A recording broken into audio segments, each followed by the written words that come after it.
what do you enjoy most about your career and what is the most challenging? So, I was thinking about how I was going to answer this earlier, and I think that I would say that they are exactly the same thing.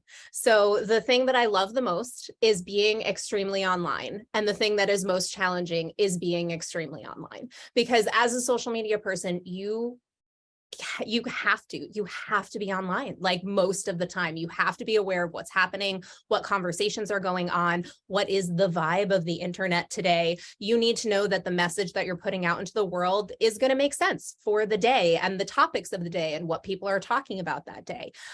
So I love being extremely online because I just love the internet and I love interacting with people on there. I've met most of my best friends through Twitter. I met my husband through Twitter. And so I love that. But then it's also so hard to preserve your own mental and emotional health when you work in social media. And it's very easy to burn out. If you work at a company that does not staff a social media team in the way that it should be. You may be the only social media person. I've been that many times where you can't take vacation. You can't, take a day off. You have to check your phone constantly because you're the only person doing that work. And so that's, it's very personally important to me that my team does have that work-life balance and that emotional balance and that mental health balance. And that is something that I think really falls on the managers and the company and to make sure that you're giving that environment for your employees.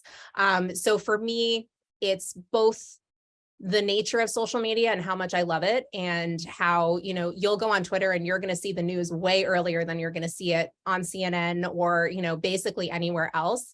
But as part of that, also the difficulty of immediate news with no fact checking and, the things that are just coming through fast and furious. And it's really hard to protect yourself when you're in a social media position because you can't turn it off. Someone can sign online and say, ooh, internet is toxic today. I am going to take a break. I will check back in later. That is not something that a social media employee can do. You log on and you are there. And there are no breaks. So that is something that as a manager need to be really, really cognizant of.